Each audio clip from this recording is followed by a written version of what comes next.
Okay, welcome back. So it's all about the mid caps once again. Look at that index soaring away about a percent higher, but the Nifty is not doing too bad. It's building on those gains, 42 to 43 points higher as well.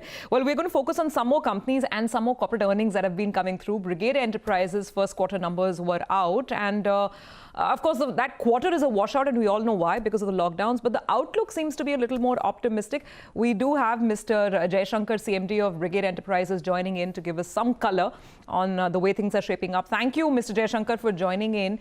So that question first, to what level have inquiries started picking up again? And do you see business getting back to normal? Now we're halfway in the second quarter. Yeah, thank you and good morning. So as far as the residential business is concerned, which is our primary, segment and SBU, we have already seen about 70% of the business coming back in the month of June and July. And August, we are hoping to do even better. I expect maybe by end of Q3, the things should come back to total normalcy by Diwali and New Year is what I feel. As far as the office the segment is concerned, yes, there were certain concerns earlier, but all our, I would say the rental receipts are at 98% plus. And in the recent last 4 to 6 weeks, inquiries have started coming, and people have started inspecting premises, and the things should be better. And I think today there is a interview of Blackstone CEO. He has given a very positive outlook. That in itself is encouraging, and that is what I feel. And as far as our other retail segment is concerned, in which we have shopping malls. Once the lockdown is fully lifted in Karnataka from 1st of August or so, and there is no more curfew. Sunday is a business day. After that, day by day and week after week, things are looking up. That is certainly a positive. But even that, I expect it may take Q3, Q4 for things to get back to some kind of normalcy. Unless the business sentiment and the consumer sentiment improves, it can take maybe a little bit longer. And as far as our hospitality segment in which we are is concerned, that is certainly a cause for concern. As long as international flights are not regular, and if it is highly controlled, it is quite a challenge. And we expect that business to improve in about maybe 12 months, 15 months, like that. But otherwise, all our hotels are operational, and in some are getting some repatriation business, and in some hotels are turning out going to be they will even break even in Q3 or is expected. Okay, Mr. Jaishankar, have a positive outlook. Yeah, Mr. Jaishankar, I'll come to individual verticals in a minute, but I'm intrigued by the fact that you referred to Blackstone. We were under the impression that Prestige was talking to them to sell some commercial assets. Are you also doing that? Will you be striking a deal? No, I just referred to the only the interview. We are not in talks or anything like that. No, more generally, not Blackstone, but more generally, would you look like to monetize some of your commercial assets? No, not in the immediate future, Lata. Not in the immediate future. I think at some stage, every developer company will have such thoughts. But as far as Brigade is concerned, it is not in the immediate future at all. Not in this financial year. Okay. Well, your total sales were down in Q1. Even the volume was down by about 63%. How have the last 6 weeks been of this quarter? No, as I said, see, the revenue recognition is what you have seen, which is down. That is primarily because the registrar's offices in Karnataka was shut. So we could not undertake registration. But now they are open, no? Now they're open, and this quarter should certainly be much better. And even the sales are, increasing, as I mentioned. Can you give some guidance for at least this quarter, if not for the year? Is it the revenue or sales volume? Sales? Both, if possible. Volume, see, last quarter we did 400,000 square feet. This quarter we expect at least 50% more. Oh, Okay. 50% more. That would Yeah. be. And you can see signs now in the second quarter? Yes, yes, certainly. You see, we started seeing signs from June itself. See, April, May were the ones which are, more like a washout kind of a thing. Okay. As far as residential is concerned, there is a pent-up demand. And I think there are a good amount of inquiries, bookings happening, online business, digital medium, and all that is certainly happening and progressing well. Sir, I just want to know your current revenue pie. How much is coming in from commercial / office? And you mentioned that rent receipts have started coming in. But have rents been renegotiated downward? So generally speaking, is this business going to be under pressure? We keep hearing about a lot of people opting for work from home and giving up office space at least for the next couple of months. Yeah. See, wherever lease deeds are signed, we don't have a single case of rent negotiation, downward or anything like that. In a very stray case, there is a certain request for deferment. That is, next to nothing. It is less than 1% of the case. We have a rent deferment request is there by 3 months like that. Other than that, it is fine. And only where the things were in term sheet cases, there has been, we have also seen maybe cancellation to the extent of about 150 to 200,000 square feet.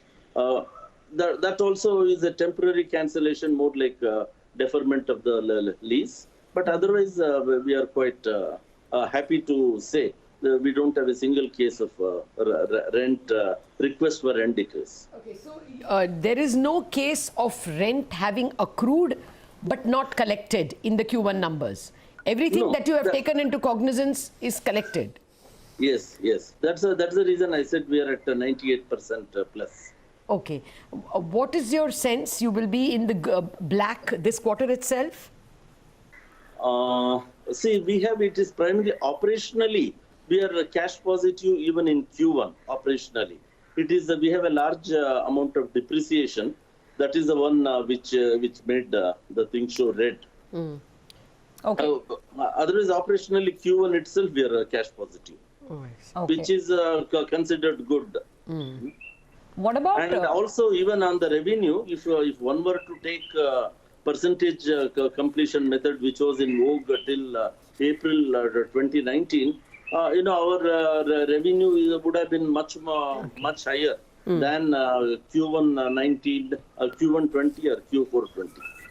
So can you give us an update on the balance sheet as well? What is the current debt equity ratio, and how is that picture looking? Are you looking at paring debt in the coming months? No, see, our current debt equity is 1.23. But if I were to eliminate the minority interest, we have few joint ventures with the GIC and two other cases. If I were to eliminate that, we are 0.9 is to 1 is our debt equity, and you'll be happy to know our residential debt is just I would say 0.3 is to 1 is our residential debt. And the bulk of the debt is for capex project and income yielding projects. Okay. Will you be opting for restructuring now that it is available?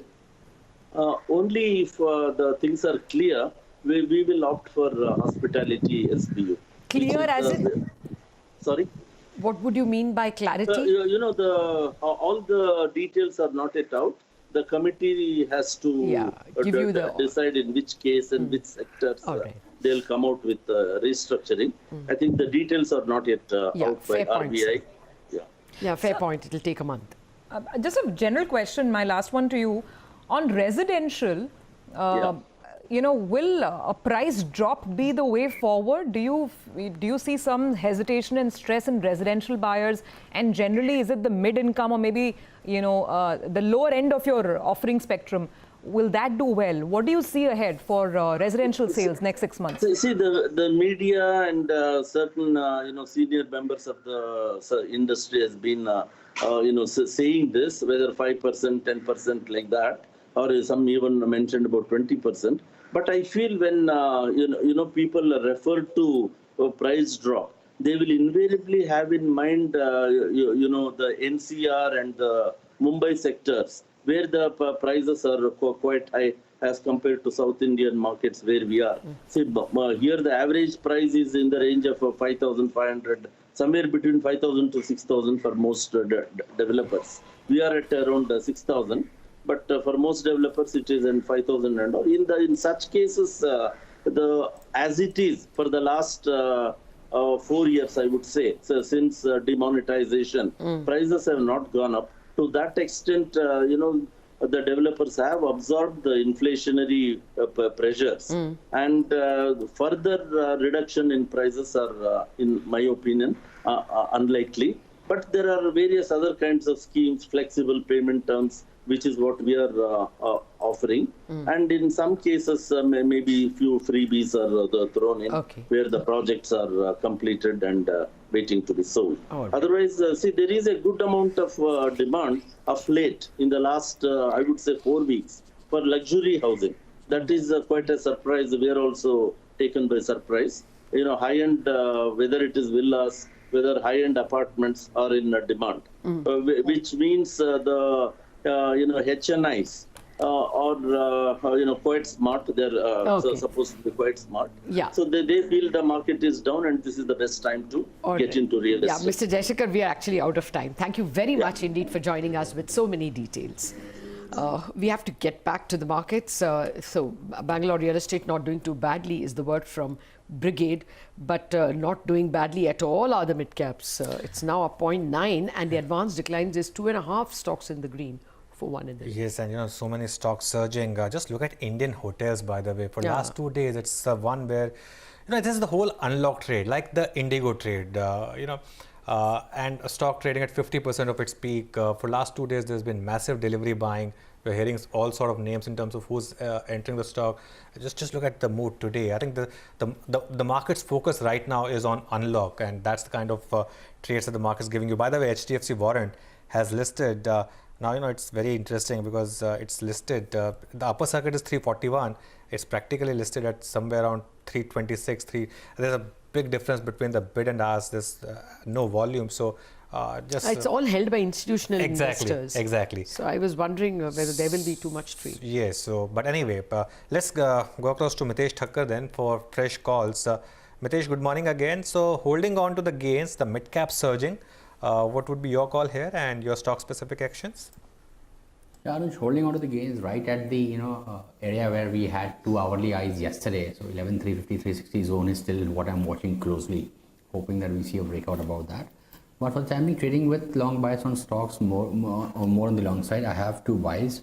MGL is just trying to reverse. IGL was a good call early in the morning, so MGL is also now trying to reverse. So buy above 1,000 with a stop below 989 for targets of 1,030, and Godrej Consumer is a buy with a stop at 690 for targets of 720. Okay, Mitesh, thanks a lot for those trading ideas.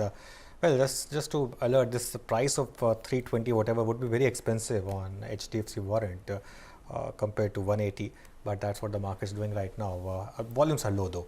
But let's go across to Manisha Gupta, our commodities editor. Manisha, good morning. So what's that one commodity you're tracking today? Anuj, I'm looking at the crude oil prices because after 2% gains yesterday, we are holding around those 5-month highs for the crude prices. The volatility is clearly out, but we have been looking at higher highs and higher lows when it comes to crude prices. So 43 for WTI and $46 for Brent is what we did see in the New York session yesterday. Flat trades after that, but the markets are digesting the OPEC monthly report as well, which came yesterday, which says that the oil demand perhaps would be the last of the sectors to see pre-pandemic levels coming in. If you look at the US production, that has declined to 10.7 million barrels. The US inventories have been declining for 4 straight weeks now. So those are the few supportive factors there. The headline also came in from India, which OPEC also put a point on, saying that the July demand has seen 11% decline year on year and 3.5% decline month on month. So while May we did see some recovery and June was a very strong month, July has seen a bit of a dip yet again. But OPEC also has put out a global oil demand estimates. In 2019, we were working with around 99.7 million barrel per day of a global demand.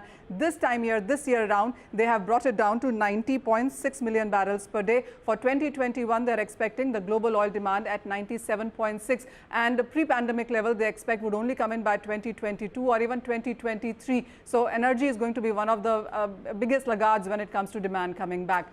For the Indian day today, we spoke to SMC as the brokerage. They have a buy call continuing in case of crude oil prices. 3,250 on the higher side is the target on that. And some of the metals also seem to be doing well today. Aluminum is a metal of choice here with targets on the upside at around 148 that you could see on charts. Okay. Thank you very much. You have set the markets ablaze, Manisha, if you're interested to know. Metal stocks are up and away, and you warned us they would be. Thank you very much for joining us. We'll touch base with you often. For the moment, it's a break, and we're going to come back, and we have a very interesting guest. Mr. R. Madhavan, the chairman and managing director at Hindustan Aeronautics, is going to talk to us. I don't think there can be a better person to inform us about the impact of the ban on the import of 101 defense items.